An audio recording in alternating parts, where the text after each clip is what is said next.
E muitas outras também, eu convidei o professor Nelson Rosas, ele é economista, professor da Universidade Federal da Paraíba, um parceiraço nosso, está sempre aqui com a gente, tirando nossas dúvidas, falando de economia, também do impacto nisso na política. Ele adora, eu também gosto desse bate-papo. Professor, muito boa tarde. Boa tarde.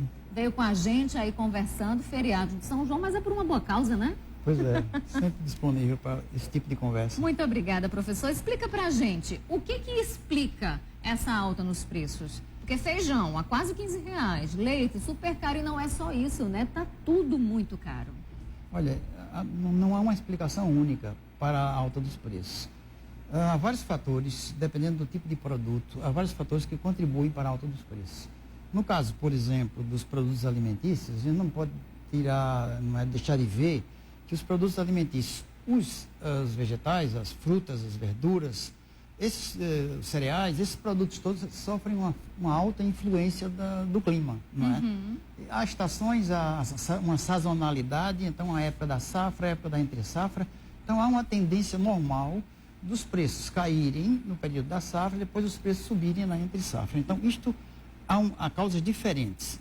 É evidente que por trás disso tudo a gente nunca pode descartar a hipótese da especulação. Isso existe, Era não tem isso jeito. que eu ia perguntar. Mas no caso dos produtos agrícolas, a questão do clima, do tempo, da safra e da entre-safra, isso joga um papel muito grande. Mas, por exemplo, o leite vem aumentando desde janeiro. Isso aí, o que é que explica? Porque o leite depende da safra?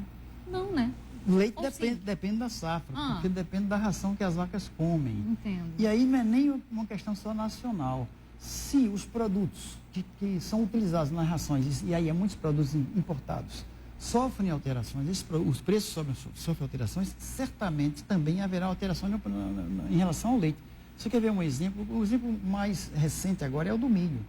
Houve uma crise no fornecimento do abastecimento do milho mundial. Isso, inclusive no sudeste do país, na região sul também, os produtores estão vendo suas galinhas morrerem por falta de alimentação. Então, o resultado é que, por causa do mercado externo, por situações internacionais, o preço do milho subiu muito e isso tem repercussão imediata aqui no Brasil.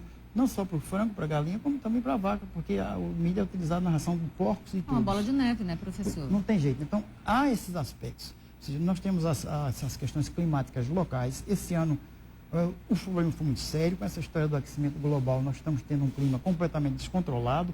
Chove num canto, faz seca no outro, enxurradas, enchentes.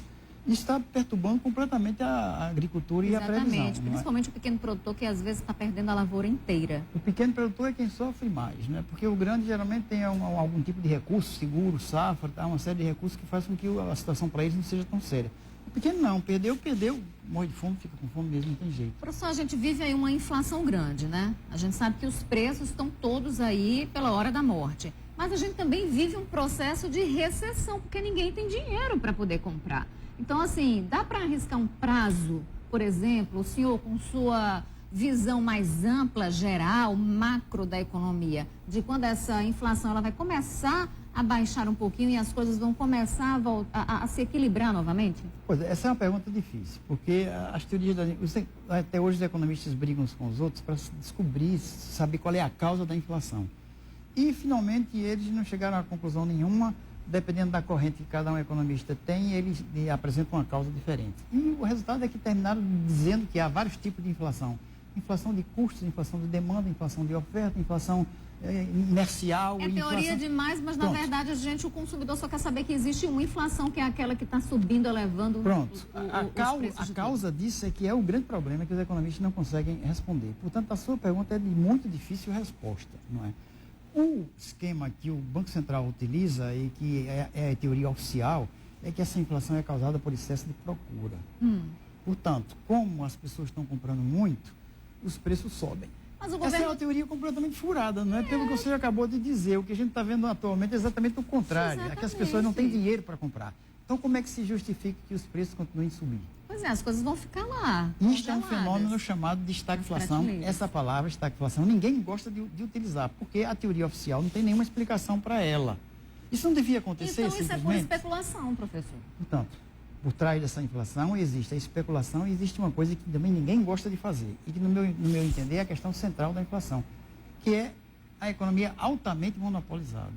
Quando você tem uma economia altamente monopolizada, Os produtores, como são monopolistas, eles determinam os preços pelos quais eles querem vender. É o que a gente tem visto, por exemplo, com combustível, é o que a gente tem visto com uma série de outras coisas. Eletricidade, os tais preços administrados.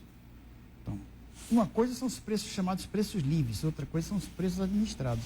E aí entra o combustível, entra a água, entra a energia, entra o telefone, entra tudo isso. Nisso aí, a gente está vendo aqui na Assembleia Legislativa da Paraíba, uma das poucas do país que está conseguindo levar essa história da CPI adiante, porque empresários já tentaram entrar na justiça para tentar barrar essa CPI, mas a gente percebe que existe um